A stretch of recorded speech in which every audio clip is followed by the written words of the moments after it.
I just downloaded TikTok for the first time yesterday, and now I understand why people get addicted to it. It's so... okay, look. I have been converted to TikTok, okay? Because I also thought it's just a bunch of tweens dancing. Like, what am I gonna... No. The fact that the TikTok algorithm is so great because it really adapts to what you want to see. Because all of my TikTok is just videos of people making sandwiches and millennials with back problems. Like, that's all of my TikTok. Okay? And then there are sides. There are sides to TikTok. And I fucking love that. So it's great. What's called? Wasn't there some kind of controversy with, like, China was using TikTok to infiltrate the U.S. or some bullshit like that? I don't give a shit. I don't give a shit. Whatever they want, I don't care. It's funny, okay? If it keeps giving me, like, the funny content I want, I don't care. What are they gonna do with my information? I have nothing. I don't have a piece of land to my name. What am I gonna lose? You're not wrong. I'm an open book. I come here every week and I talk my ear off. Like, what are they gonna take? What are they gonna expose me for? I made my friends swear, hey, if I get canceled for something, fucking drop me. Like drop me from the face of the earth. Yeah. If I get canceled for something, I did that to myself. Like, no. But wait, I feel like there's layers of cancellation that's bullshit and that's justified. You wouldn't do anything that was, like, justified. Probably. Like, you wouldn't. I am very open towards my hatred of cops, my hatred of the U.S. penny, and my hatred of fucking what else? I don't know, some other things. But like I'm pretty open on that. So it's if someone accuses me of like you're anti-cop, fuck yeah I am. All cops are bastards. Like, yeah. Jesus. Yeah. What if I was gonna be a cop and not a firefighter? Just curiosity. The podcast is canceled. Like, what? I'm open on this shit. Like, what? I'll be one of the good ones. Let me quote you my favorite line from The Flash.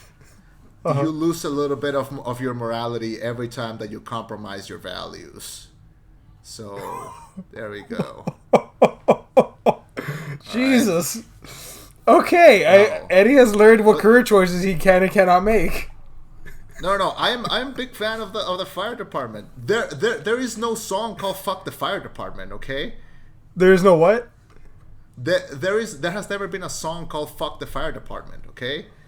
Why do you think that is? Because all they do is just do their thing. All they do is drive their big ass trucks. All they do is put out fires. And then once a year, what do they do? What do they do that we don't ask them to do it? But what do? They pose for a calendar. And you know what? We're all grateful for it.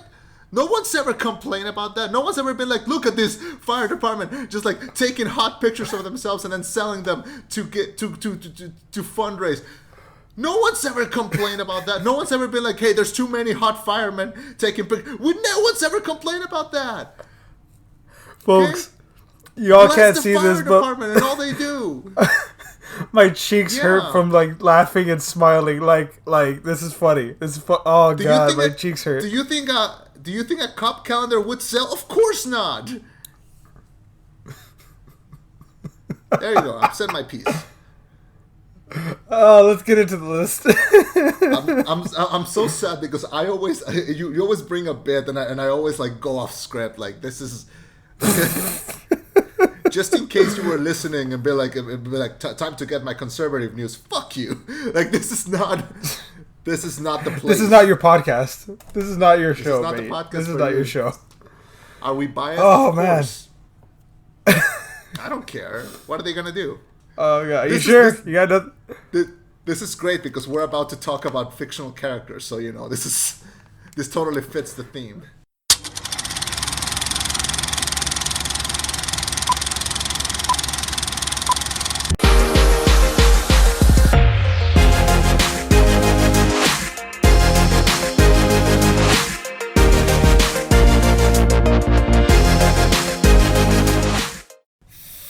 Thank you for welcoming us into your headphones. My name is Chema. And I'm Eddie. And we're talking about our top 10 favorite TV live action characters of all time, this is the rollback. All right, so that's a sentence with a lot of caveats. So there's some disclaimers that we have to give here, folks, because we tried to give ourselves some limits, and So we're gonna try to do this a little bit more often, which not always as much as we love talking about movies, every once in a while we want to talk about something that deviates a little bit, but still stays on topic.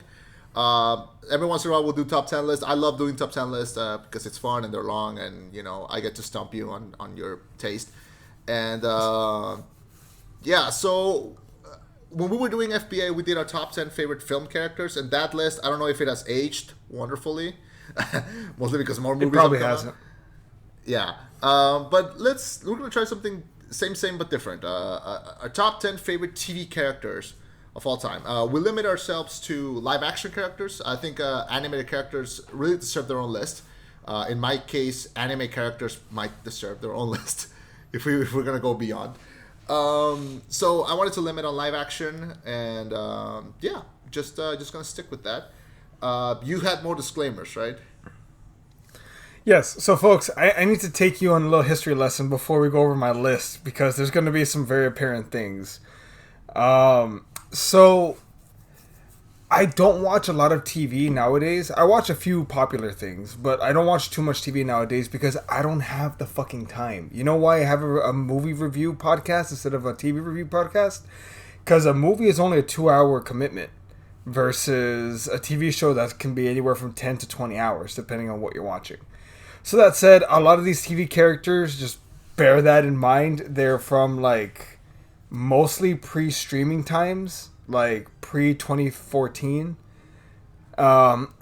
And diversity didn't really, hit until, the late teens. So, there's an overwhelming majority. Actually, there's not an overwhelming. There is a majority. There is, all my characters... All my favorite characters, I find some degree to be relatable to them. They're all male, and almost all of them are Anglo. And I apologize in advance. It's just I don't watch a lot of new TV. If this was a top 10 movie characters and we redid the list now, it'd be a lot more diverse.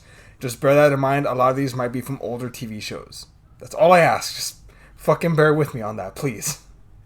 All right, so I'm gonna save the cancellation button over here, and we can just start the list. I swear to God. You want to go first, or should I go first? I feel like you always go first on this. So, how do we do it? Up to you, man. Up to you. All right, I'll go first, just so we can do it. My number 10, top 10 favorite TV characters. Also, we wanted to limit ourselves on characters. If they originated from TV, they're going to originate on TV. If they later showed up somewhere else, as long as they originate on TV, I think we're good. So that's how we're dealing with. So my number 10. I always like to, whenever we do a top 10 list, I always like to do number 10 as a fun thing, more of something that I want to talk about. So my number 10 is a new character. It's very recent. A little too recent, but that I immediately latched on to this character, and I don't want to let go. Also, question before we start: we're doing spoilers, or we're done not doing spoilers? No, fuck spoilers. Let's do it. Spoilers.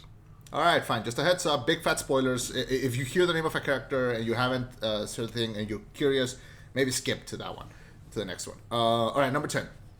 I asked because this is gonna require me to talk about spoilers. So number 10. Eddie Munson, Stranger Things. Okay. Completely loved the new season of Stranger Things. It's my favorite since the first one. And Eddie Munson is such... God, I latched onto this kid, immediately. His mannerisms, his body language, the way that he talks, the way that he dresses, instant classic, I think. An instant character that I think everyone fell in love with when he came up in the show. Very easy to relate to. I think at some point we all knew this kid, or if you were like me in high school, you were similar to this kid. There's a lot to like about him. A lot of it is the performance. A lot of it is the how he was personalized, and got very little to dislike. He's funny. He's eccentric. He's weird. He's exactly the kind of teenager that like a couple years younger teenagers would either hate him or like look up to him. Like to the main kids in Stranger Things, he was like a god almost because he was fun. He understood them. He was very charismatic. He's based on a real life true crime case. If you look up the West Memphis 3, he's based on that guy. I forgot his name, but he's based on like a real life guy, and he got his mannerisms down. He's funny. He's charming. He's got so many cool lines, and spoilers, but like that scene at in the final episode where he gets on top of the house and starts playing Metallica, and he gets all the bats and shit. Oh my, iconic! Immediately became top 5, one of the most iconic scenes in that show, which already like consumes the world every time a new season comes out. So I love this kid. I thought, perfect character. I think really encapsulates the 80s, and love him. Spoilers, I wish we were gonna see more of him, but sadly no. So but yeah, I think everyone who saw the new season of Stranger Things fell in love with this kid, and I did as well. So my number 10, Eddie Munson, Stranger Things. I didn't really fall in love with the kid until his one of his very last lines when he said, "I didn't run away, right?" Like, I didn't run away this time, yeah. Like, just, I don't want to say looking for validation, but he, I don't know. There's something honorable about that moment, and that made me go, yeah, you know what, I like this guy. But I didn't dislike him beforehand, but that made me say, yeah, no, I get it. Yeah. I bought his shirt. I saw that. You did buy a shirt. Yeah. Yeah. So, okay. My number 10. My number 10 is a redo of an old character. I have a dishonorable mention and an honorable mention for this guy. He is number 10, but also dishonorable mention. It's complicated. Will Smith from Bel Air. Oh, from Bel Air, not Fresh Prince of Bel Air. He would have been on this fucking list. He probably would have been top 3 if the slap heard around the world. It complicates things a little bit. We're ranking characters. We're not ranking the. We're ranking characters. That's fair. But the thing is okay.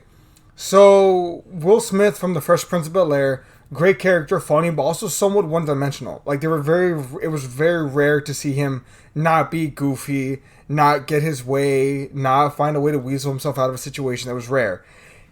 From Bel Air, though, Will Smith from that show, the kid is incredible.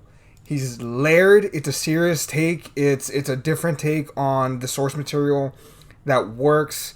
The kid's acting ability is incredible. God damn, man. It's I don't want to say a powerhouse performance, but it is a powerhouse performance. Have you seen Bel Air? Have you taken the time to be able to watch it or no? I have not. The only 2 people that I know who have seen it are you and my mom. That's like the only people that I know who have seen Bel Air. And what does she say about it? She loves it. She says she can't wait. Your mother has great taste. Your mother has great taste. Because it is. It's you find yourself not only cheering for this character, but also you're invested in his story. And I know that's literally the point of all TV shows. No, here's the thing. Not all shows succeed at doing that. And this kid had a lot to live up to. And I legitimately, this is not hyperbole, this is actual. It was one of the best shows of the 90s, one of the most iconic shows of most people's childhoods, with an incredibly charismatic actor who became a worldwide superstar. Like a legit box office juggernaut. This kid had to step into those shoes for the briefest of moments, and he worked. He made the whole thing work. And it would not have been done without his performance. So, and again, as far as TV characters are concerned, layered, man. Like, his relationship with Carlton is so different, but so much better. His relationship with Lisa is so different, but so much better. His relationship with Uncle Phil, Aunt Viv, his mother, all the things you thought, why didn't this ever come up in the original show, came up in this one by a country fucking mile. Jeffrey is a badass, but that goes beyond the point. My number 10, Will Smith from Bel Air. Awesome. Yeah. I've been curious about that, but I don't know. I haven't taken the time to watch it yet. But you made me curious, so hopefully I'll take time. What's the name of the actor? What's his name? That's a very good question. I should probably look that up right now. Bel Air, Will Smith, actor. His name is... That can't be right. His last name is Banks. Yo! Jabari Banks. Talk about the role he was born to play. Dude, he should just play Carlton. Yeah. All right. So, number 9? We took number 9? We are number 9. All right, number 9. Let's jump. So, we both talked about not dramatic characters, but probably more on the dramatic side. We're coming back to 9, and we're going to go to comedy. Okay? Because I do love me a comedy. And this is another side character. It's not a main character, but it's the character that probably one of the ones that I quote the most when it comes to this medium, and I think one that is underappreciated. There are no end of good characters in this show. Like, this is a show where any character could be your favorite. I'm talking about The Office, especially the U.S. version of The Office. Okay, and I think everyone has a favorite. I'm gonna go into a least obvious one. And I'm going to talk about Erin Hannon, the receptionist in The Office. Okay? Oh, okay. I freaking love Erin Hannon. Okay? One of the main reasons why I have her in this list is because she's an original character from the US version. There is no counterpart in the UK version. So she's an original creature. She's portrayed by this actress called Ellie Kemper, who's been in other stuff, and she's always really funny in it. But this character is so stupidly funny that, like, the show starts being a little serious and then it gets really extravagant and really insane. And I think she had a really hard job of coming in to, like, one she has to replace Pam at the main desk. Another, she has to match the zany nature of all the characters, because she should have come in and be weirded out and then get into it, but no, she comes in and she matches everyone's energy, especially Michael's, and that is so hard because Steve Carell is so good at playing that character that when she comes in and she immediately matches his energy, I just knew I was gonna like her right off the bat. So when she comes in and, you know, she starts taking over the desk, she starts saying all these really random things. There's an episode where, like, it's like our second or third episode, and someone has this idea that they're gonna try to, like, get everyone fired, and then she says this really random, like, train of thought thing where she kind of just goes, what if they try to, like, you know, put us into trucks and cut off our heads and, like, burn our bodies? And then everyone is, like, quiet, and then she's looking at the camera like, that's what I think they were gonna do to me. I'm just saying it out loud to see if I follow their plan. I learned nothing. Like she says really random weird things. Like, there's an episode where Michael goes up to her and he goes, "Scissor me," and she throws open scissors. Like, I don't know, like, out of nowhere, and he just catches them, like, right by the center, and then Pam just looks at the camera like, "What? Did y'all fucking see that shit?" Like, but in their heads, like, this makes sense. Like, the fact that these two do these makes sense. So she's super funny. She's super charismatic. She is like a lost puppy that's just having a great time with these characters. And also I wanted to include her because I think her ending is one of the most cathartic and probably the best ending to that all the characters got. So when spoilers, but like the fact that she got to reunite with her real parents at the end, because she has this ongoing storyline that she's adopted and that she went from house to house. So it's kind of cool that she manages to have both a dramatic part and a really funny part. She's one of my favorite parts of the second half of the show. She comes in at season 5 and she stays until the end. So I loved Erin. She's one of my favorite characters, probably my favorite character in the whole show, in a show with no end of great characters. So I loved her. Every time that she's on screen, I enjoy every second that she's there. So yeah, number 9 is Erin from The Office. Damn. Okay, so I'm gonna have our list is so fucking different, man. Our list is so fucking different. Variety's the spice of life, I guess. My number 9. He is a man who It's complicated. Very fucking complicated. One Mr. Don Draper of Mad Men. That was the one that I knew was gonna be on your list. But why? But why?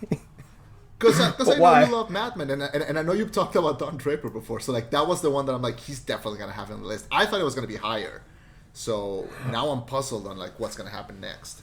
Yeah. So the reason why he's higher is I've come to see more of the flaws in the character and like the. So I like Don Draper. I like Mad Men in general because of the story. Most of the time when I watch TV or movie, I can insert myself somewhere in there and be like, okay, this would be me in this situation. This is how I would react. But Mad Men is one of those movies, one of the shows, along with Breaking Bad, where it's like, yeah, no, I got no part in this, man. Like, I'm just watching the journey. I'm not in this at all. But Don Draper... Just here for the chaos. Yeah, pretty much, man. But, like, Draper, he's very... One, the way he dresses...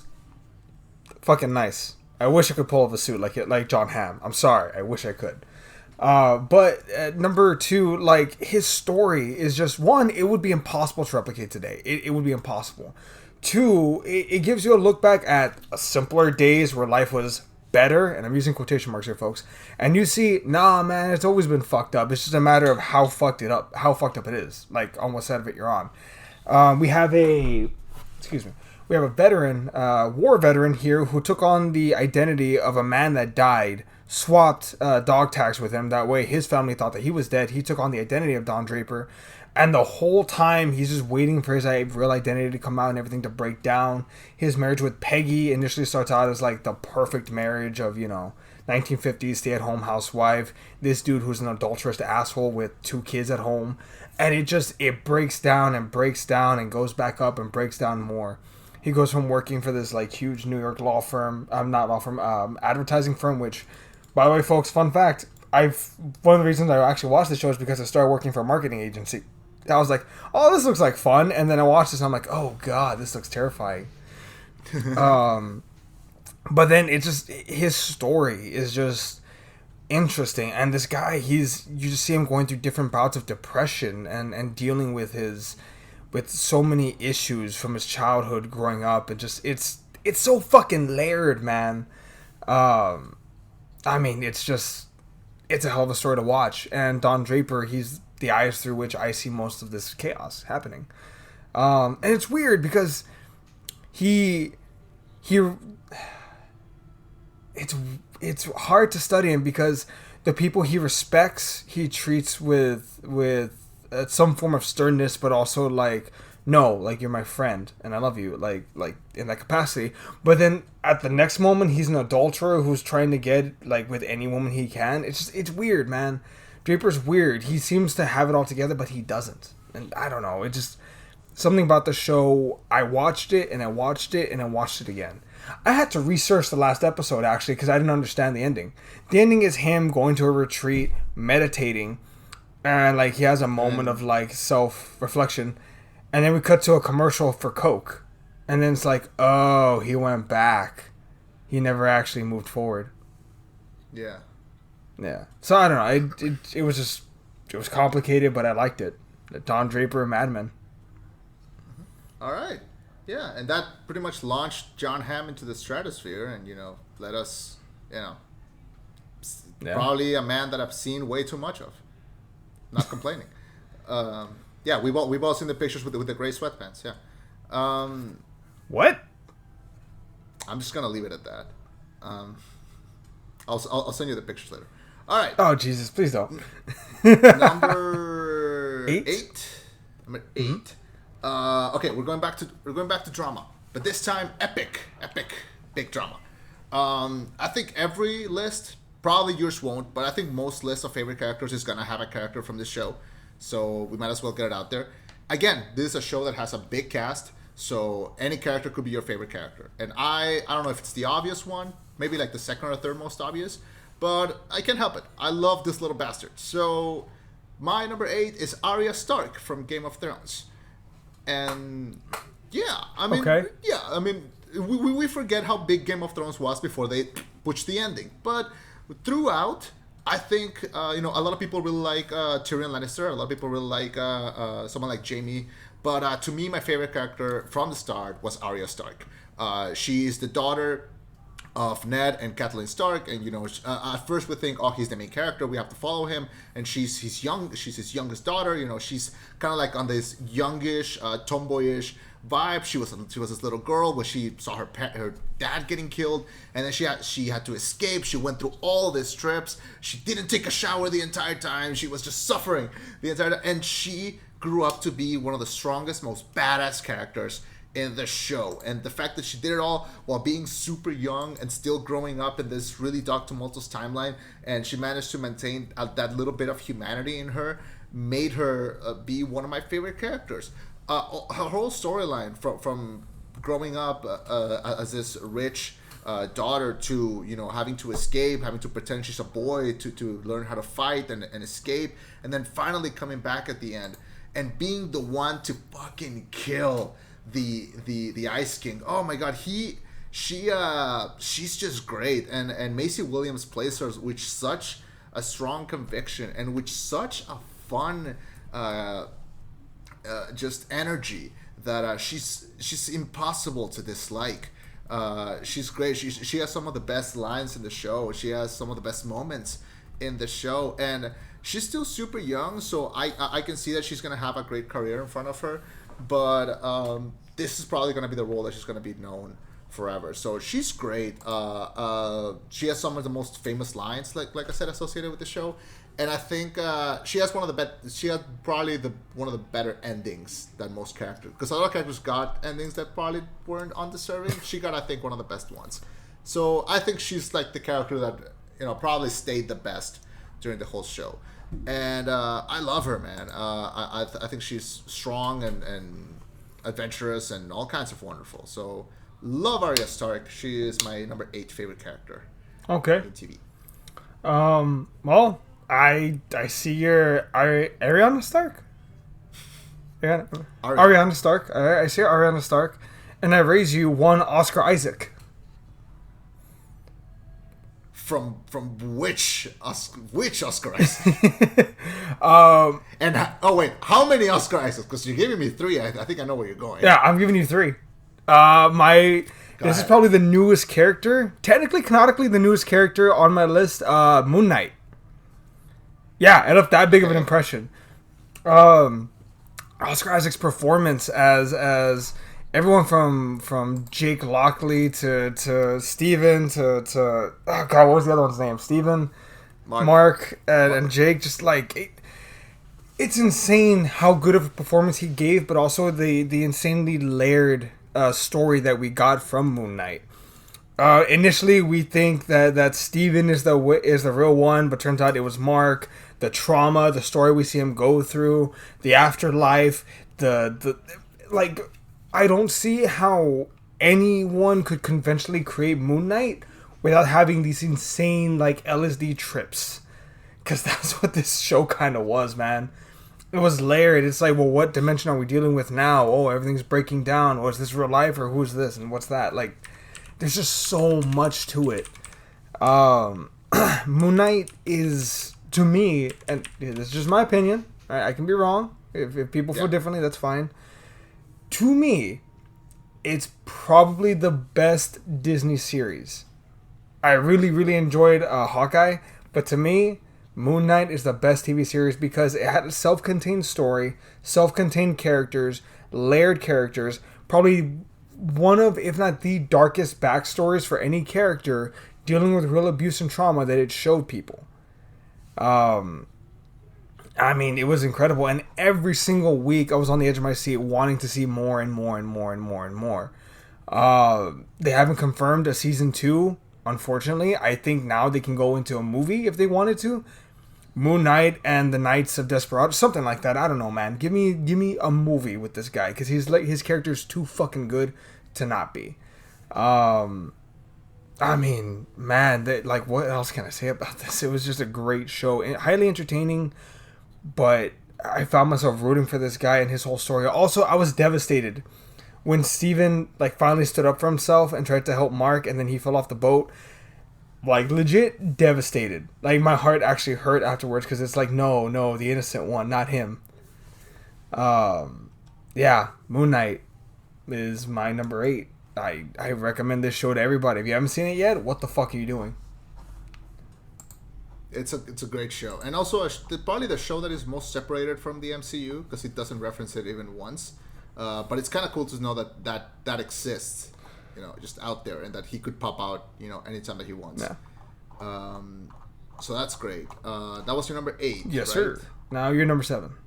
All right, my number 7. Let's go back to comedy, and this is one of my comfort shows, and this is one of my comfort characters, and maybe that should say that it should spite some toxicity in me because he's not like the most perfect guy, but he's a character and an actor that I really relate to and that I freaking love this character.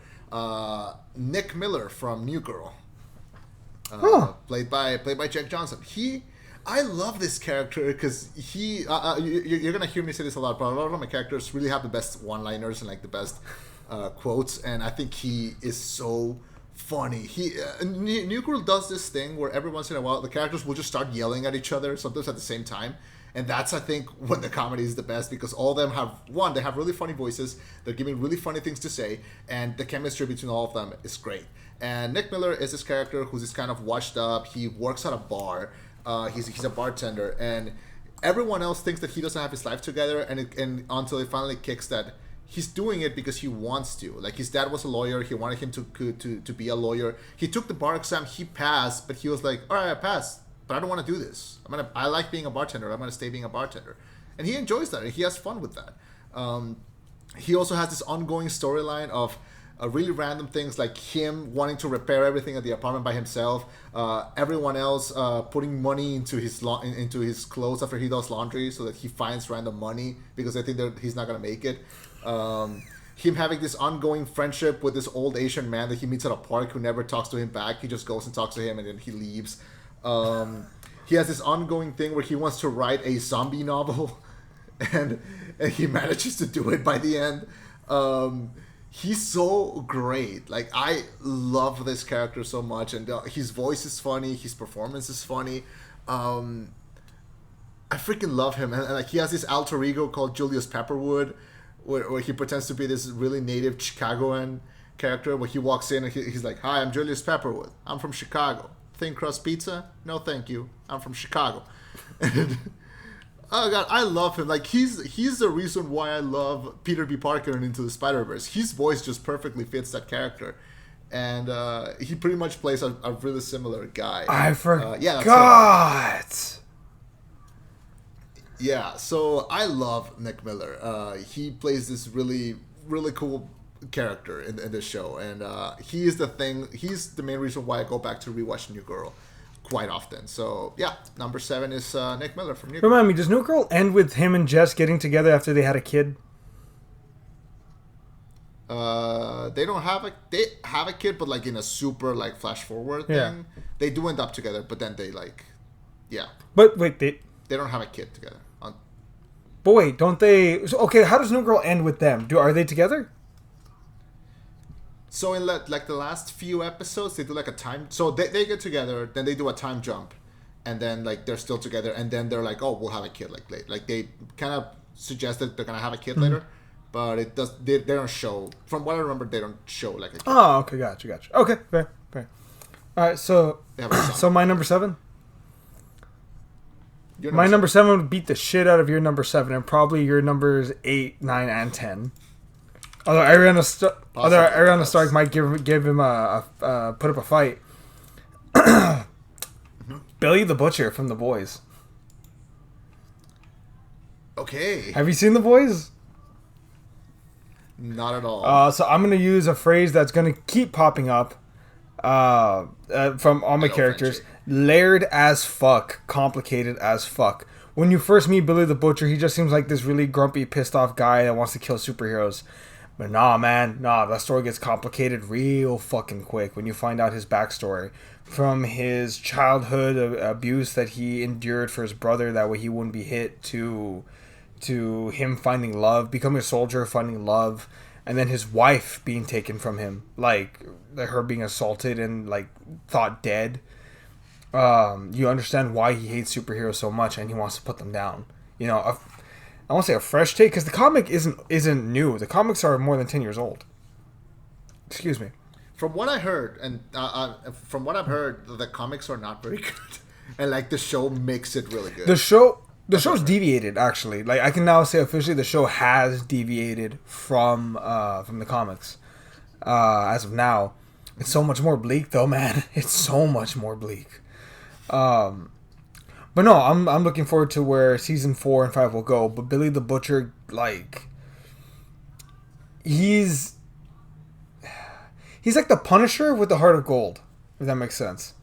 Like he's not a good dude who will always do the right thing, but you understand why he's doing the thing he does. And if you're an innocent person or like he cares about you, he will do his best to make sure you're not in the firing line. Case in point, you know, are you gonna watch The Boys, or can I give a quick spoiler? I'll watch it eventually, but yeah, spoiler. But by the time I watch it, I'm gonna forget. Essentially, and I'm not. This isn't giving too much away. Him and a friend are about to go deal with Homelander along with another dude. But he finds out, oh, hey, this drug that we're taking to help us fight the superheroes is killing us. So instead of telling a friend, hey, like, if you take this, you're going to die, he just fucking knocks him out and leaves him there because he doesn't want him to take more and die. Like, in his own fucked up way, he's trying not to get his friend killed. And, I mean, even his friend even says, like, somewhere in there is a good man. Deep, deep, deep down in there, he's still good. He's trying to save people. He's trying to make sure that we don't get hurt, you know. And again, that's what I like in my characters. Layered. I like complicated. I like stories where I can root for them, but I understand why they're not just black and white good people. They're shades of gray, and I like that. So Billy the Butcher is my number 7.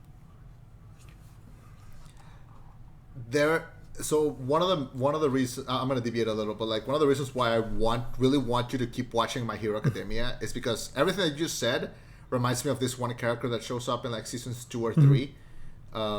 There's this really small tangent, but there's this character called Stained, and he's known as the Hero Killer because he literally kills heroes, but he does it in a way where like these heroes, they just do it for the money. They're not real heroes, so like I'm gonna kill them. But like he respects All Might because he's like, oh, he does it because he wants to help people. Like that's cool. He's cool in my book. Every other hero is like a fucking faker, and like I'm gonna like I really want you to see that storyline because I think you really like it. He's called the Hero Killer. Stain the Hero Killer, yeah. The hero. His quirk is that if he tastes someone's blood, they can't move. Like they freeze, like whatever they're doing. Jesus Christ, this guy looks hardcore. So, yeah, the guy's super hardcore, but like his whole ideology really makes the world really three-dimensional. I mean, you know what it reminds me of though? He doesn't even have a nose. What the fuck's wrong with this guy? You know, but you know who he kind of reminds me of? Thor: Love and Thunder. Not. But I know the comic book character. So it reminds you of Gore. I know Gore, the God Butcher. You know Gore, the God Butcher. Okay, remind me. Okay, I watched it last night. I want to tell you about a part, but I'll tell you later. Because it left me wowed. Okay, number 6. We're going to number 6. Right? Number 6, yes. So number 6, another recent character, slightly recent, couple years, but one that kind of got into my heart immediately and became just a little spark of joy in the middle of this horrible pandemic. Ted Lasso. Fuck! I should have included Ted Lasso. Damn it. Honorable mention. How did I not think about him? Fuck. Look, also, yeah, no, this one, I was making the list and I was like, shit, Ted Lasso, yeah. So I had to take someone out and I had to put him in. So that's the one that I ended up replacing. But I fucking love Ted Lasso. Jason Sudeikis, who is an actor that has played, no end of really remarkable characters, and he's really good as like on the side. Very rarely have we seen him at the front. But he's almost unrecognizable. I hate seeing interviews of him now because I cannot unhear the accent. That's all I hear whenever I hear him talk. Like that's what I want to hear. So he looks weird right now without the mustache. He looks weird without the accent. So Ted Lasso is, everyone who has seen the show can tell you that they get charmed immediately by him. He's such a,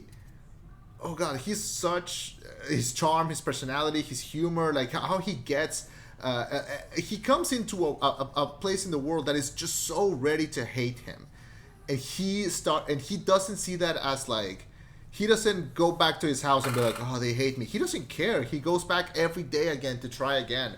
And yeah, he gets discouraged sometimes, but the fact that he keeps trying in his own kind of way is so inspiring. And so this show leaves me with a smile on my face every time that I see any episode. And I have this test. I watched it and I loved it, but every time that I recommended it to someone, the test is the end of the second episode. When they see that he's the one that's making the biscuits for Rebecca, everyone is like, oh, I'm in. I'm so in. Like, I remember I made my sister watch the show, and she loves soccer, so she was down to see it just because of that.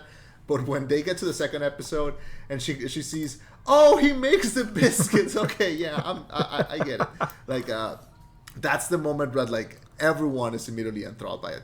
And again, this show has no end of great characters, from the really tight to really funny Rebecca, to the very funny Roy Kent, to Coach Beard, to Keeley, to Jamie Tartt, to Leslie, to even Nathan. Like, they're all good characters. They're all such good characters, but they're led by him, and the show works because he works. And he's really an inspiration. Really, like every time that I see him say anything, I want to be a better person.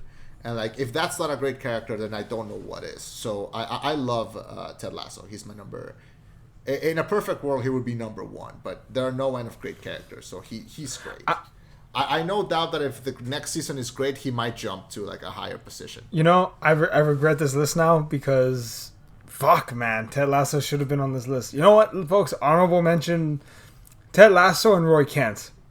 Because legit, I think the hardest I've laughed in a very long time was when Roy said, Jamie Tartt's a Muppet, and hope he dies of the incurable disease of being a little bitch. Jeez, Roy, tell us how you really feel. You're a shit manager. Fuck you. just a shit manager. Like, I legit was...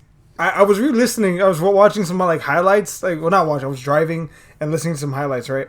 And when it gets to that part, I was laughing. I was about to start laughing so hard, I had to pull over. I was driving. I'm like, I gotta pull over. I need to let this laugh out because like I'm gonna get someone killed. So yeah, no.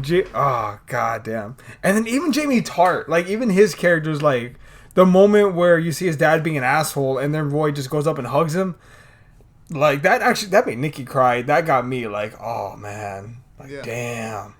He evolves so well because even by the end of the first season, I didn't hate him. I understood where everything that was happening, that he was coming from, and then by the second season, he became one of my favorite characters. He turned around so well. But again, this show has no end of great characters, from Sam to Dani Rojas to Jesus, all the team members. So quotable. Also, football is life. Football is life, and football is death, and that is okay.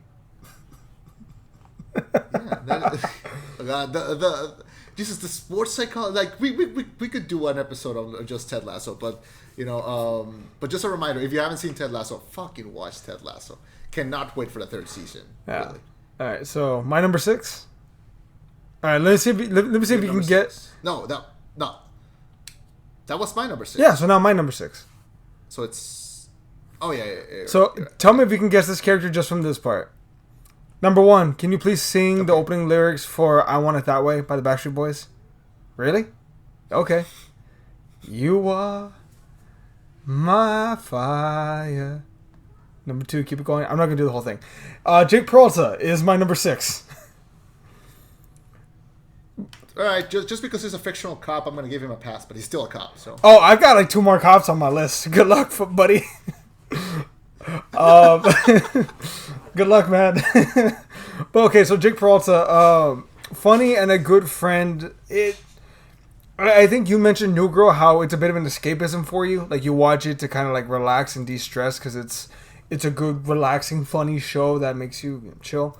For me, that's Brooklyn Nine-Nine. It's not just because they're cops. It's so different though because I've never seen a comedy cop show. I've never seen that. I've seen comedy baking, comedy office, comedy fucking anything, insert anything, medical. I've never seen a comedy cop show but this show fucking works in every way, shape, and form. From Lieutenant Jeffries, Terry Cruz's incredible performance, Rosa, how like serious but yet somehow funny she is, Scully and Hitchcock being dimwits, the captain being funny, Amy Santiago, like so many great characters. Boyle, the only character I hate is who's the meme one? Gina. I dislike Gina with a passion. Gina. Like for real. A lot of people dislike Gina. I don't. That's fair. You have every right to be wrong. Yeah, I agree with your right to be wrong. But yeah, no. As far as like the whole pack though, Jake Peralta, I mean, he's funny. He's upbeat. He's almost like Goku. I hate to say that in a weird way because he's like endlessly optimistic in the most bleak situation. We're gonna get it out of this. We're gonna figure it out. Like he's like, and that's the only way he knows how to be. I can't remember any single part in this show where he's ever actually been down. He's always okay. How are we gonna get out of this? How are we gonna do this? How are we gonna win? I disagree with your Goku comparison because Jake Peralta would actually be a good father. Wait, because Jake Peralta would actually what? Because he would actually be a good father. Goku sacrificed himself on multiple occasions to save his son. Fuck you. He is a good dad. Fuck you. Yeah, you know, it's cool. It would be cool if he was actually there. I'm sorry. He's too busy protecting the fucking universe. I'm sorry I didn't attend your soccer game, Gohan. Did you win? If you didn't, we have a fucking problem. I'm gonna be a great father someday. I'm sorry, I had to do that. I'm gonna be a great father someday. No, and a cool thing about Jake is that even the things that should bring him down are also used for comedy. Like his daddy issues are such an ongoing thing in the show that like, but they're never used to like, oh, let's feel bad. No, it's like, oh, I feel bad. Laugh at me, please. It's great. But it's so like it might be the best. I don't know if it's fair to call this one of the best original shows in a very long time. Because to the best of my knowledge, there's nothing Brooklyn Nine-Nine is based off of. The Office is a remake. Bel Air remake. Like the Boys is from a comic book. You know what I mean? Like this is an original comedy TV show that fucking hits. And my only bad part is the fact that we're only going to get one more season. And that's it. That's my only negative on Brooklyn Nine-Nine. Isn't it over already? I think they still have one season to go, but I think the pandemic threw it out of whack, if I'm not mistaken. I thought it was already over. I think they still have one. I think because they're all branching out to other things, so they're trying to get everyone back together for one season, like to like put like a cap on it, and that's it. But anyway, yeah, Jake Peralta is my number 6. Okay. You're number 5. All right. Number 5. All right. Let's go over across the Atlantic. And look, there's no end of great British comedy shows. There's millions of them. But one of them specifically captured my heart on how simple and funny it is. And it has one of my favorite characters ever. And it is a little show called The IT Crowd. And one of its main characters called Maurice Moss. So he usually just goes by Moss. So what is the IT Crowd about? For anyone who doesn't know, it's a show about literally an IT department in a big company. A company that is never specified what they do. And it's just 3 people working in this IT department. They work in a basement and they get called regularly to just go upstairs to do random IT jobs. The show popularized the line, have you tried turning it on and off again? Because that's all they do. Like, every episode is just them receiving a call. One of them answers the phone and is like, hello, IT? Have you tried turning it off and on again? Yeah, that's what it was. Okay, bye. And, like, that's it. That's the whole show. It's just these three characters just chilling. And Moss is, like, the epitome of a nerd. You know, he's got the checkered shirt. He's got, like, the tight pants. He's got, like, the big glasses. He's got, like, the afro hair. But he's so stupidly funny. And he's got so many great one-liners. Like this, like he's the reason why the show works. He is a good balance to the other 2 characters who are more of the straight man. But oh god, he's so funny without trying. Like and he will say really random lines. Like he'll just be like sitting around and like Jan, who's the other member of the team, like will go up to him and be like, "Hey, you got plans for tonight?" And he'll be like, "Yeah, I have some D&D with some friends." And she'll be like, D&D? Like dinner and drinks? And he's like, far from it, Jen. Yeah, like he's got lines like that, or like he's got lines of like, I ordered both the kid and adult versions of the new Harry Potter book, and I'm gonna read them to see if they have any differences. He'll just say really random, really strange things, and oh god, I love him. Also, he's got one of those voices. He's got this really like high pitched voice that somehow is both not annoying and really funny. Like he's got one of those voices that like anything that he says is funny. Like I don't know how to explain it. He's just really good at that, and so he's got really quirky habits. He does really random lines, and oh god, there's an episode where he goes into this game show of like where he's giving random letters, and he has to make up a word, and the person who makes the longest word wins, and he just starts making up random words, and like he'll make up like a random word, and they'll be like, okay, can you use it in a sentence? And he's like, yes, I just made up the word this, and he wins. Like he's so fucking good at this.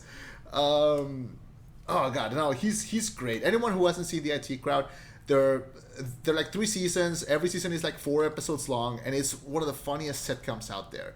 And he works so well. So my favorite, one of my favorite comedy characters, Maurice Moss from the IT Crowd. Also, the show's on Netflix, I think, so it's like super accessible. Okay, there you go. The IT Crowd. Damn, I never heard of that show. Like legit, never once in my life heard about it. But I believe it. Super funny. Okay. Yeah. Well, I see your comedy, and I will raise you a comedy. Might be a bit of a basic bitch here. I want to remind everybody of my disclaimer. I haven't been that exposed to a lot of TV, new TV. As white bread can be, ladies and gentlemen, Marshall from How I Met Your Mother. Oh no, he's a great character. He's a great character. No, you're right. He's like the best character out of all of them. No, you know, right. It's funny. When I was younger, I thought I liked Ted, and now that I'm older and actually married, and I go back and rewatch, I'm like, Ted's a piece of shit. Marshall all the way. Same thing with fucking Ross. No, Marshall is the best character. No, it's same thing with Friends. Like Ross, you're a fucking idiot. Like Chandler's where it's at. But anyway, we're talking about Marshall here. Marshall, dude, if there was a relatable character in any of those like friend gang shows, probably Marshall's the most. Yeah. Because, you know, he goes from being engaged to not being engaged, to getting married, becoming a father, becoming a Supreme Court justice. He's a lovable best friend we all wish we had. Also, he has probably the one...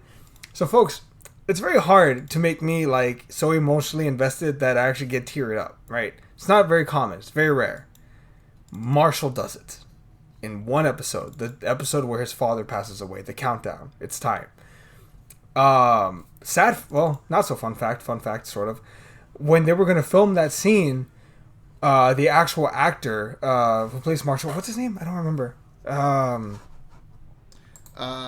Shit. So he insisted.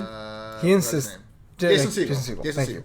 So Jason Segel insisted that he not be told any of the lines. He insisted that they play it out. They were going to do it once, and they wanted to see how it would go. So it was more, you know, it was more real. It was more genuine. So his whole reaction of, you know, my dad's dead, and then Lily's crying, and he just hugs her. And he starts saying, you know, I'm not ready for this, like breaking down and everything. That punch in your gut just works. And it hits you in the heart. And man, if it didn't get you misty-eyed, you have no fucking heart. And then you see him dealing with all this. You see, he's also, strangely enough, the voice of reason often with Ted.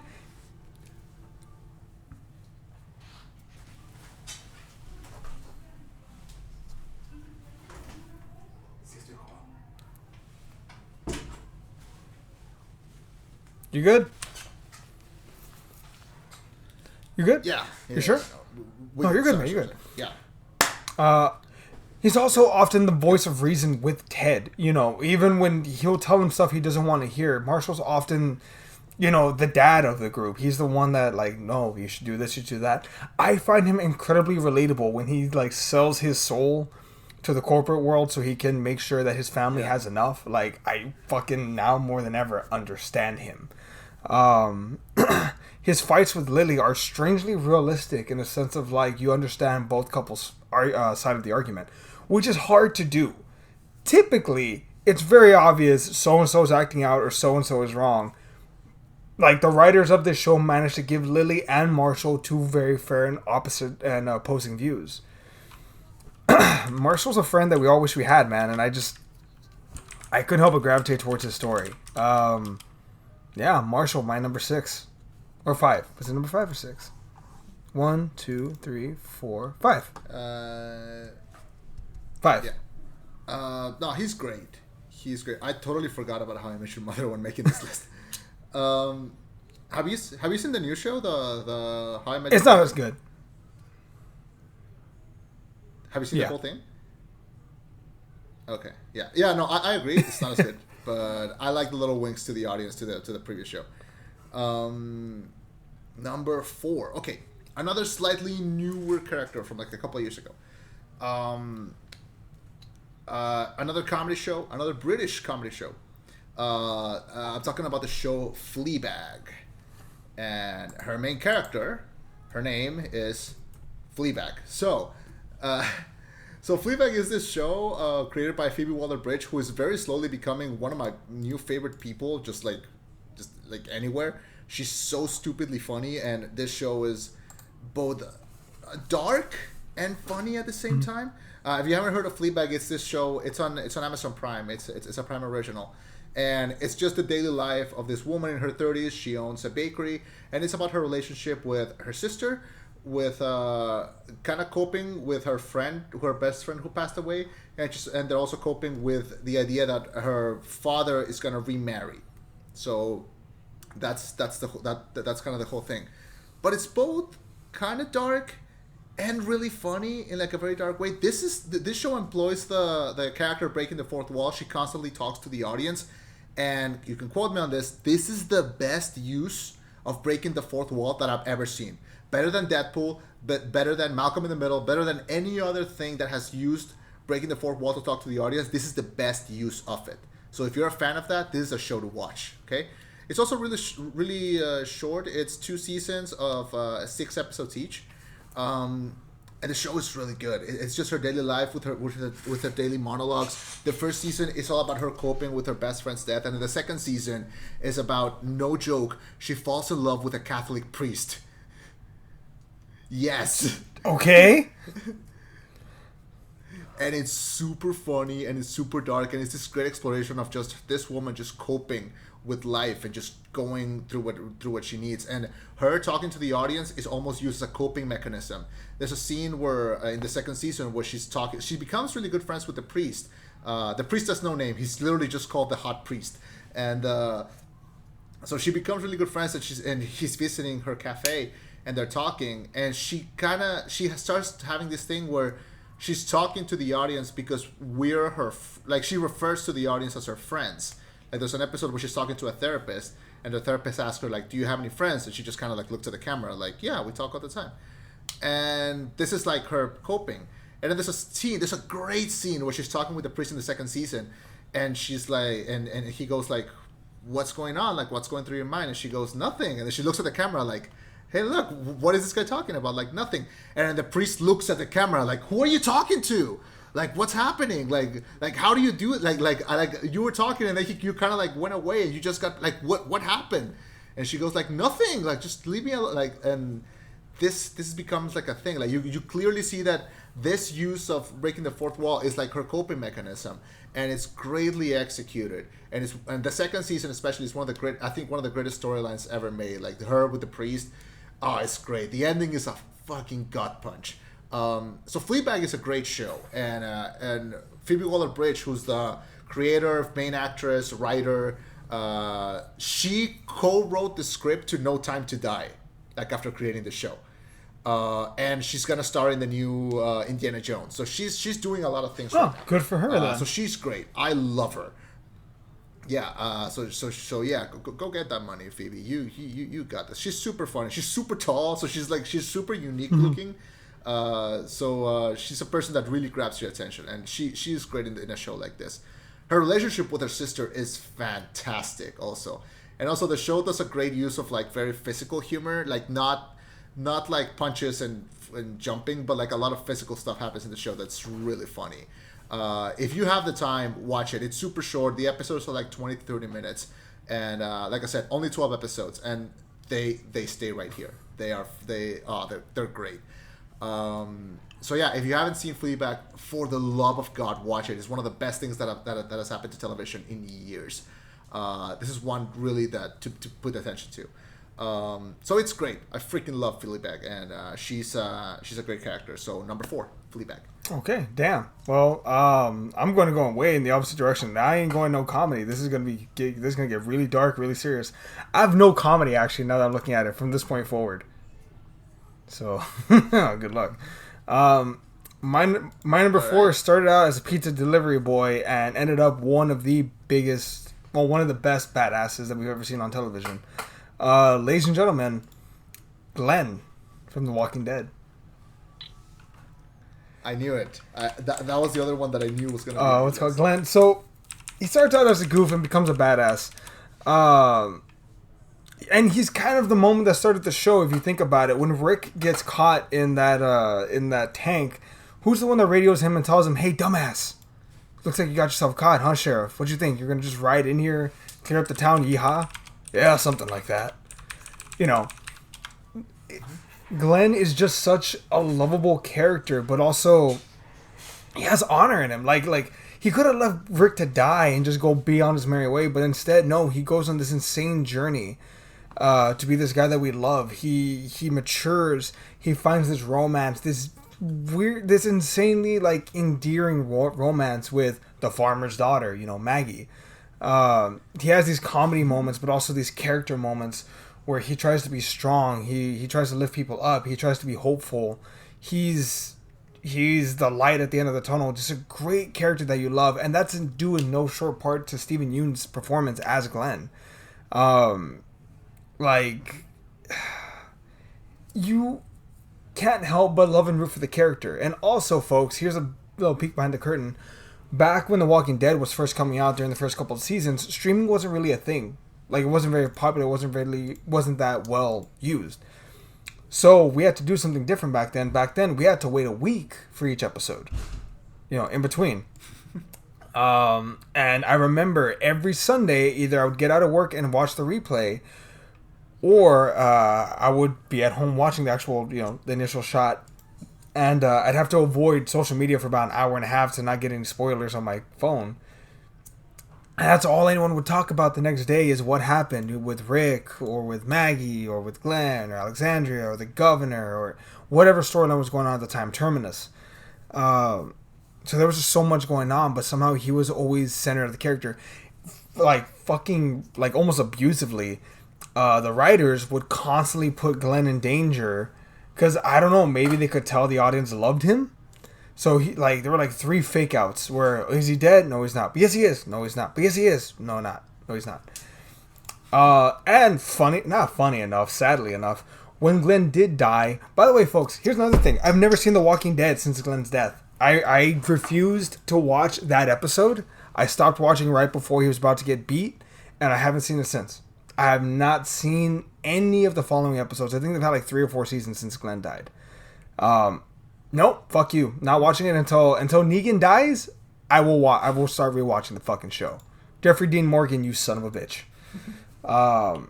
But also, funny enough, that season where Glenn gets killed and beat to death, that's the highest rated episode in the history of The Walking Dead. You know what happened after that? Ratings fucking dropped off a cliff.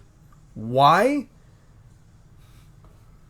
You tell me, man. I wonder if it's because we were tired of the abuse. This is a subject for another day, but I think the writers of The Walking Dead don't respect their audience. There's only so many times you can pull on the yo-yo before people get pissed off, and I think The Walking Dead is a perfect example of you pull that string too fucking much, shit's gonna go sideways, and it did. Nonetheless, that's my number 4, Glenn. Did he die in the comics in the same way that he dies in the show? Yes, and you know what? They've changed a lot of things from the show, from the comics to the show. That's one of the things they should have changed. They should have kept him on. That was a stupid mistake on their part. Have you seen the video of when it's his last day on set? and everyone goes to say goodbye to him? No. I'll find it and send it to you because it pops up every once in a while on my Twitter timeline for some reason. Like it's really nice because he's talking to like someone who's interviewing him, and then one by one every single cast member just goes up to hug him and like to say goodbye to him, and he's so happy, but he's also like dead. I love Steven Yeun. I cannot wait to see the new Jordan Peele movie, the Nope, because I know he's in it, so I cannot wait to see it. So that's number 4. What was it? Wait, no, that was my number. Wait, 1, 2, 3. Yeah, that was my number 4. So you're number 3. My number 3. Let's stay on dark comedies, and this is more of a, I don't know, Lynchian comedy. I don't know how to explain. This is a very. It's a strange comedy. It is very much on purpose. This is a show that like kind of lives and dies on being strange on purpose, and it's very surrealistic. Every episode sometimes it's its own short story with like its ongoing plot kind of being put to the side just so they can be very experimental and very weird. And it gave birth to one of my favorite characters of all time, and that is the show Atlanta, and the character of Darius, portrayed by Lakeith Stanfield. Okay. So, Lakeith Stanfield is one of the strangest actors that has popped up in the past few years, and he always hits it out of the park on everything that he's on. He is great, and Darius might be his best character because have you seen Atlanta? Like, do you know the plot? I've seen very little parts of it, like little TikTok snippets of it. Okay, so the show is about Donald Glover, who's this 30-something who has a kid, and he has no job, he has no money, so he's like living between his ex-girlfriends to his parents' house, and he discovers that his cousin has become a rapper and is starting to get a little bit of traction. So he comes up to him and he's like, "Hey, I can be your manager. I can help you like be your manager."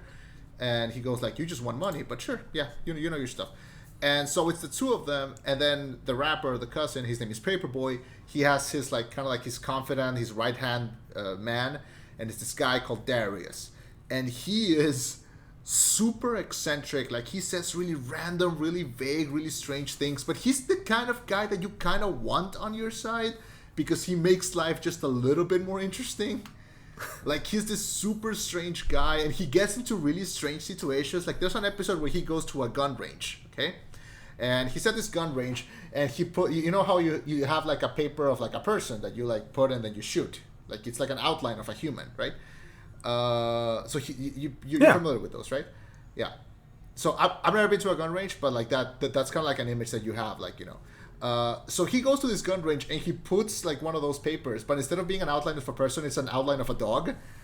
And he kind of like puts it there, and then like just white people start coming up to him and be like, "Hey, you can't shoot a dog." And he's like, "It's a paper of a dog." And he goes, "Yeah, but that's really dark, man. Like I don't want my kids seeing that." It's like, we're in a shooting range. Like why are you letting your kids see a gun? It's like, no, like people is one thing, but like why would you shoot a dog? It's like you're shooting a person. like how does this make me like worse or better?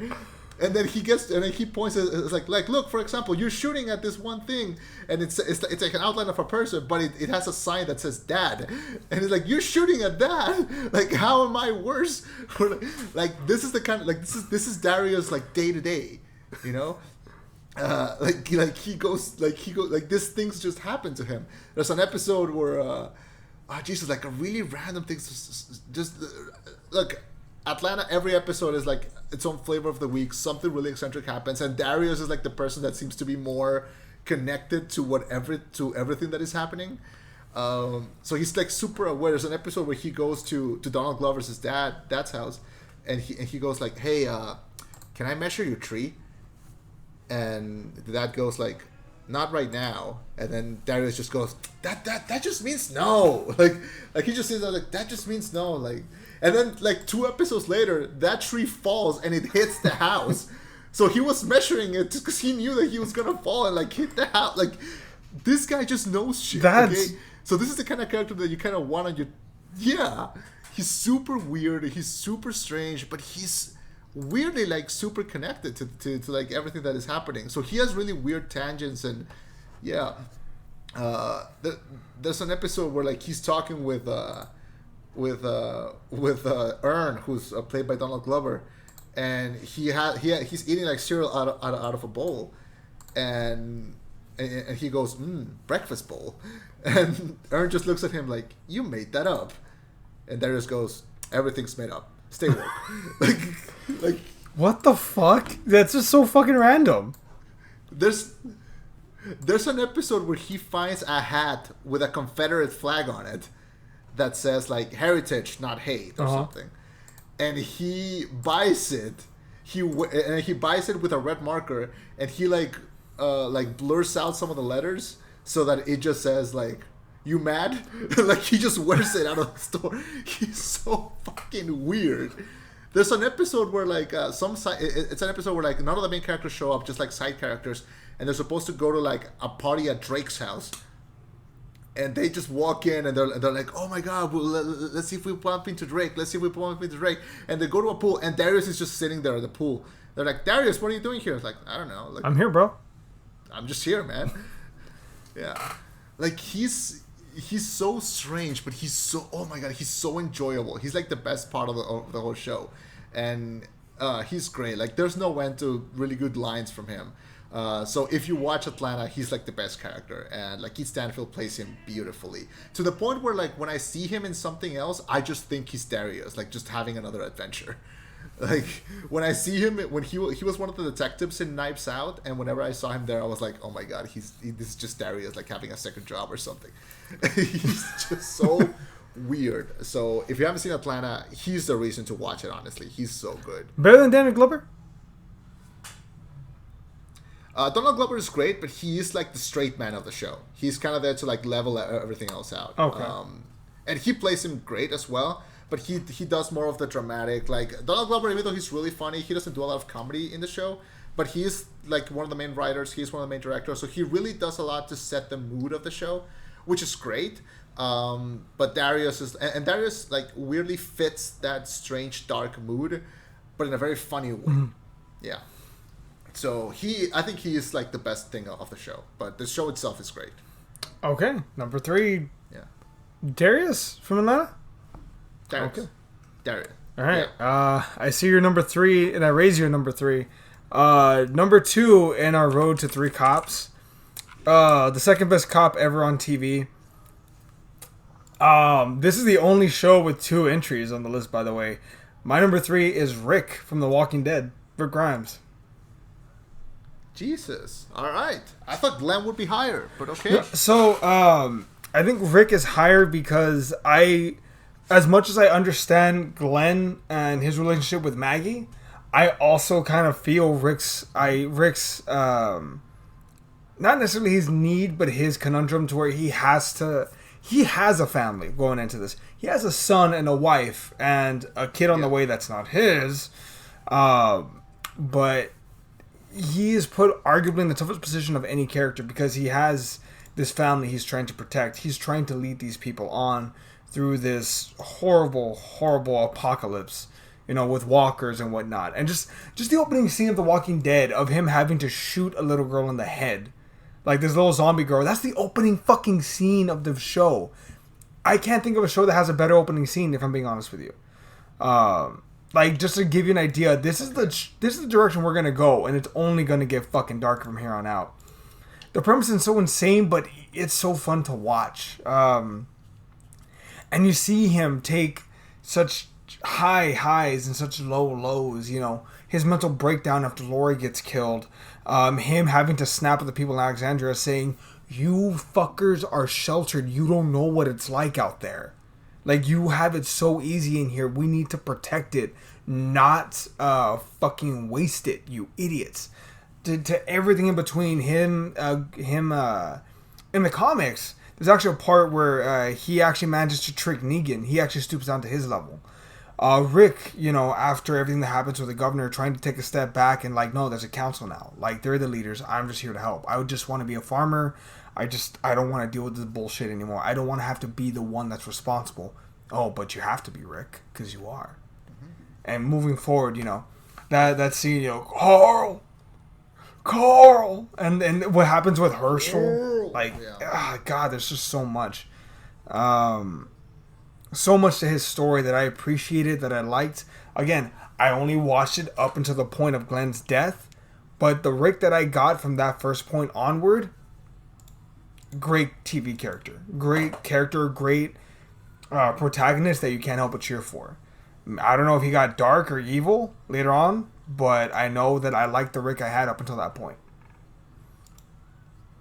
So that's my number 3, Rick Grimes. All right, Rick Grimes. I really thought that. Okay, now I really thought, because I know you loved Glenn, so that I thought he would. I thought if you were gonna have a character from Walking Dead, it would have been him and just him. But for me, I guess a big part of it is who's relatable, but also a big part of it is whose story is better. And Glenn's story is an uphill of him transforming, but Rick's story is more. I don't know. I project myself a lot into these characters that I watch, so I guess I typically gravitate towards the protagonist, the main guy, because that's who I am. Fucking quotation marks. Yeah. And yeah. Yeah. Okay. All right, sounds great. We're heading to number 2. Okay. All right. The thing about this character, and I think it's part of the disclaimer. This character started in a TV show, then they had a movie. Okay, just to end the show. Mm-hmm. So I think it counts because it's mostly well known as a show, and then it got canceled, so they made a movie. That was the ending. Okay, so I don't consider them a movie character. I consider them a TV character first. Okay. That makes sense. We good with that? All right, my number 2. Preface. Fuck Joss Whedon, okay? Nothing to do with him. Just, I have to give a heads up that I'm not on his side. But he did create one of my favorite shows of all time. So I'm going to, leave it to everything else. From the show Firefly. Okay? One season show. Unjustly canceled. Everyone thinks this is one of the most unfair cancellations of all time. And the thing about Firefly is that the plot of the show is 1, 2, 3, 4, 5, 6, 7, 8, 9. There's 9 main characters. And the whole plot of the show, or the way that it's been described, is 9 people looking at the vastness of space and each one of them seeing something different. That's the show. It's the life and times of this crew, of this in this ship. The ship is called the Serenity. And it's about space cowboys. It's a Western that is set in space. And all 9 of these main characters could be anyone's favorite character. They're all great, they're all unique, they're all interesting, and they're all fun. But I have a favorite. And my favorite is Kaylee, or Kay Gwyneth Lee Fry. She's played by Jewel State, and she is kind of like the mechanic engineer of the ship. So each character has one is the captain, one is the pilot, one is the doctor. Each one has a different thing to do.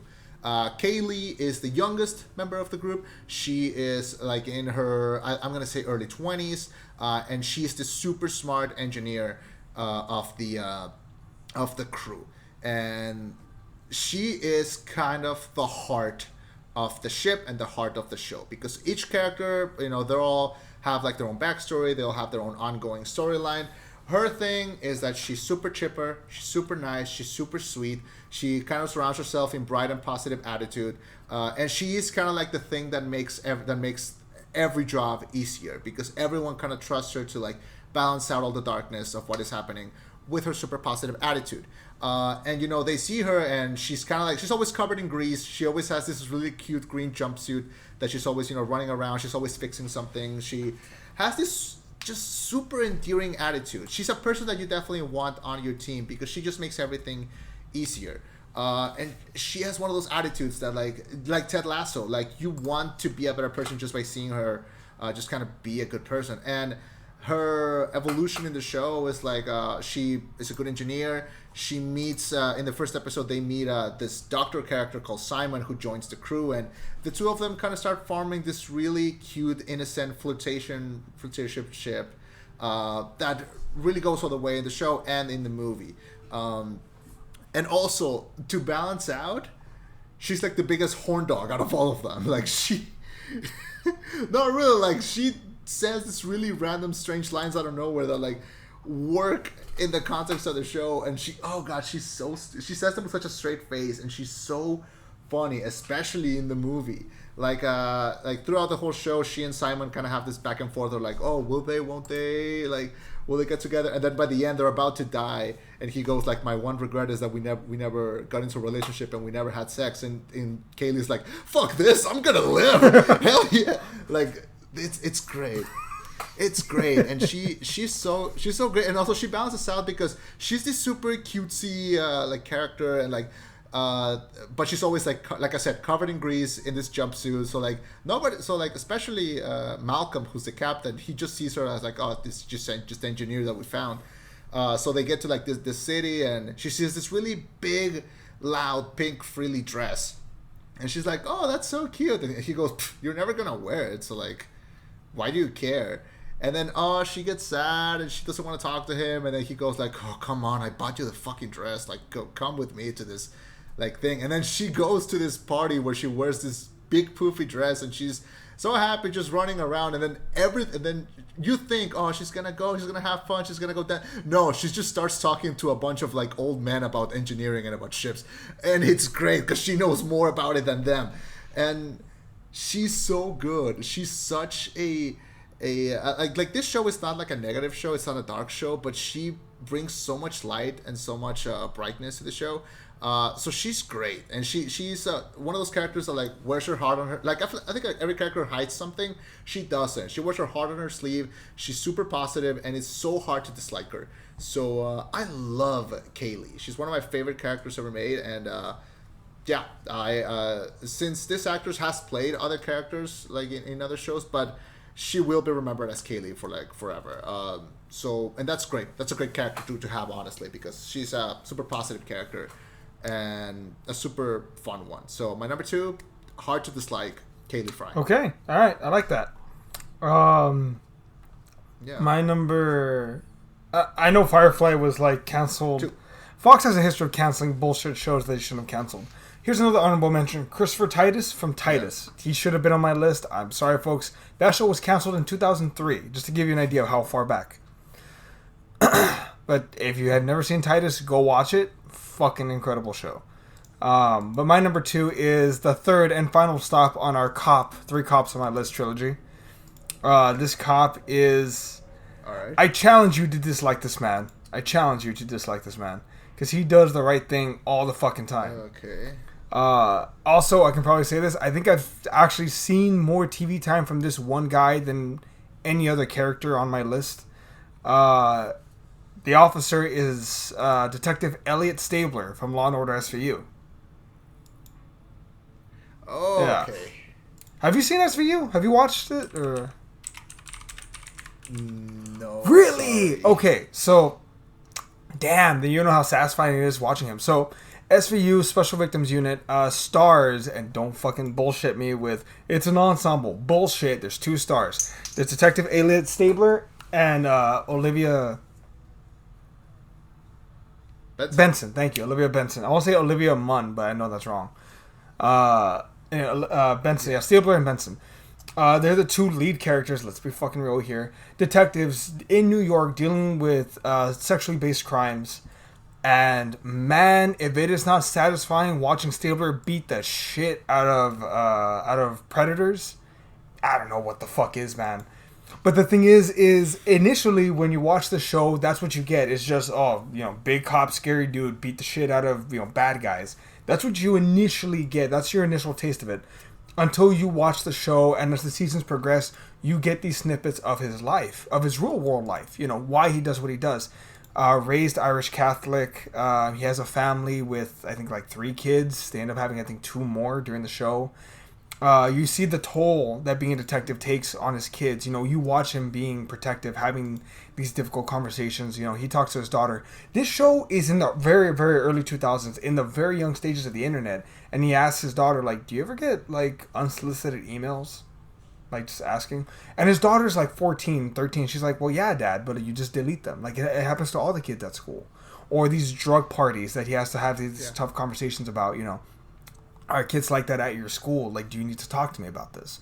Trying to be a good father, trying to balance, trying not to take work home, but you see the toll it does take on him. You know, he does get irritable. He does have these issues, you know. I don't like you being out here. Well, why, Dad? I'm just living my life. Because you don't see the shit that I see. You don't see the 20-year-old girl that knew what she was doing getting murdered on the subway. You don't see the shit I have to deal with. So I just want to protect you. And you get invested in his character. In those moments where he's vulnerable, it's insane, you know.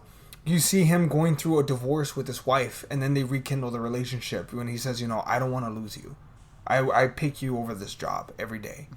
You see his son growing up and fighting with him. His son is a lot more like him than you see. At one point, his son's best friend gets killed because he didn't want to listen to his son. Like, no, I'm sure he's just out doing some stupid shit. No, his son's friend got killed. And if he had listened to his son, he might have been able to save him. And his son, like, lashes out and says, you know, either sign this or I'm going off to the army when I'm 18 and you're never going to see me again. And he says, I get it, but I can't lose you. And he's just holding him and his son's crying, breaking down.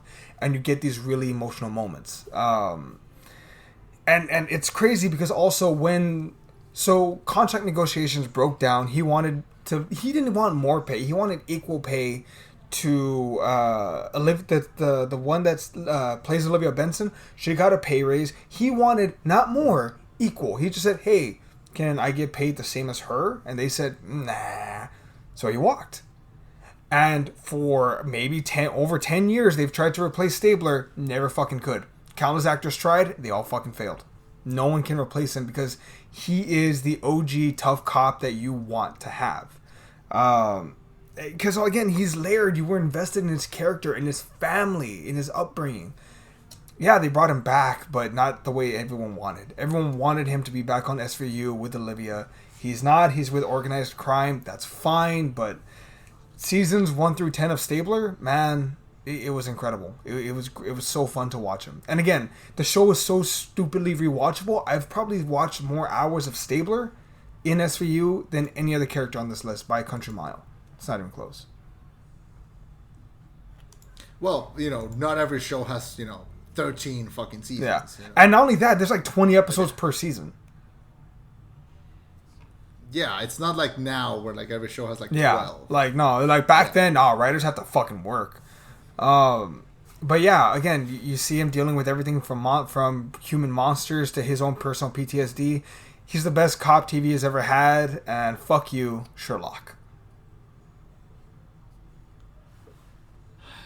I am stupidly curious because now I have nothing.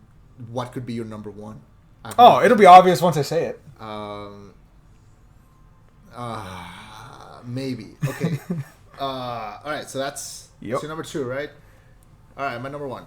Do you have any guesses for my number 1? If it was movies, it'd be a different story. Even if it was anime characters, I have a few ideas. But for TV, I have nothing, man. Like I don't think our taste in TV overlaps very much.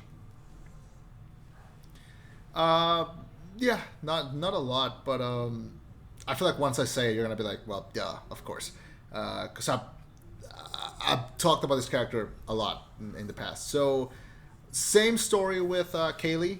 Started in a show, showed up in a movie, but it is a TV character from the get-go because that's how it was assigned, and it is a character that we've seen a lot of, and I cannot wait to see more of him again.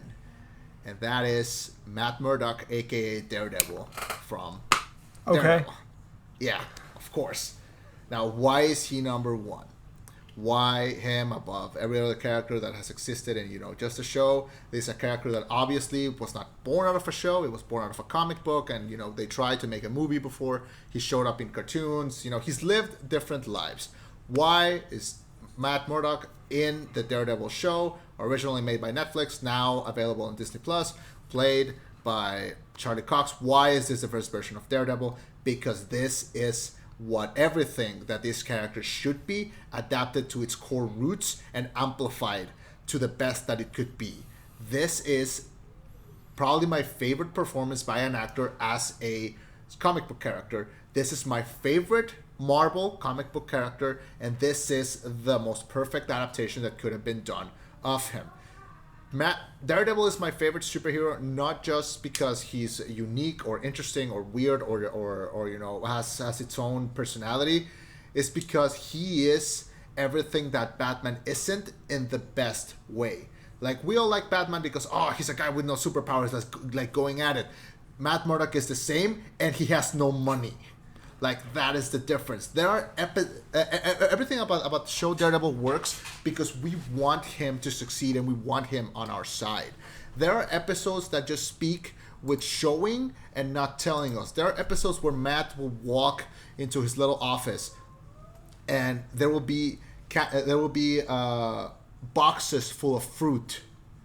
And just with that, you know that he's defending people that also have no money and they're paying him with what they have. And he accepts that because he believes that the law should be fulfilled. He's a lawyer by day and an ass kicker by night. He's a Catholic by day. He dresses up as a devil to punch people in the face at night.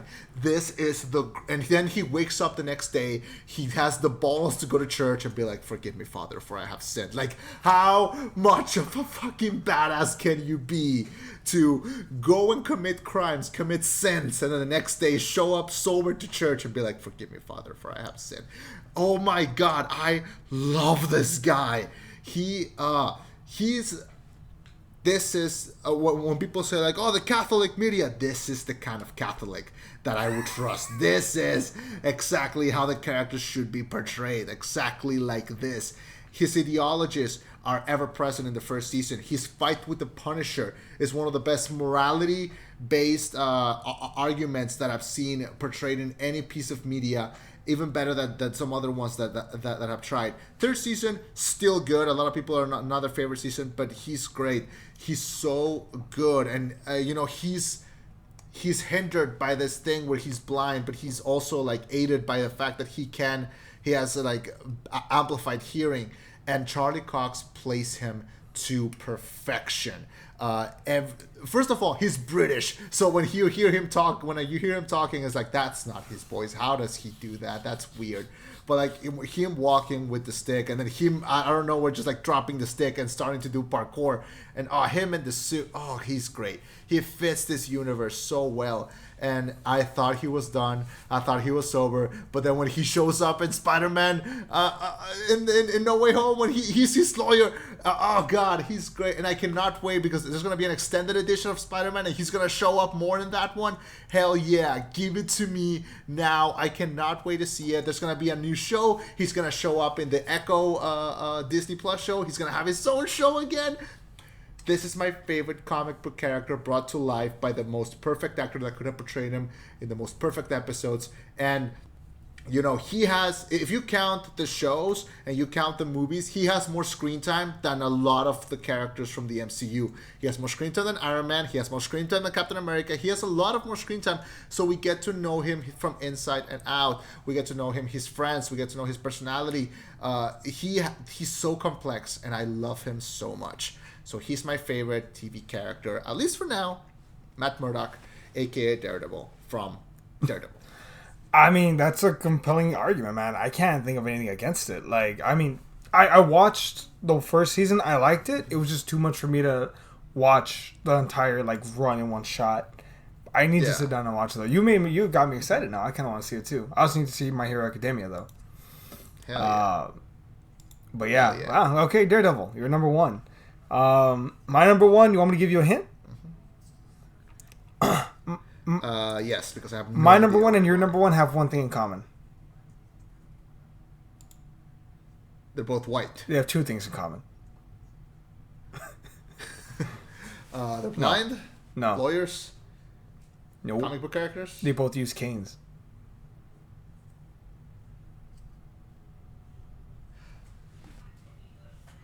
Yep. Dr. House. Number one, Dr. House, MD. Yes. There you go. That's great. Yes. So Dr. House, Dr. Gregory House, trying to be a good man. The show it's so conflicting and so complicated, but it's because of him. He makes the show complicated. He makes the show frustrating. It'd be so easy to just make him like, oh, he doesn't have a drug problem. He just has like a problem like walking. That's it. And then poof, the show loses its luster. It loses its shtick. But Gregory House makes this show what it is. Not just because he's the title character, but because he is the source of like 99% of the fucking conflict. Him and his drug addiction, which I don't have a problem. Or hey, I need my pills so I can fucking walk because I'm in pain. Multiple times he goes into rehab trying to get clean, or he's forced to try and get clean.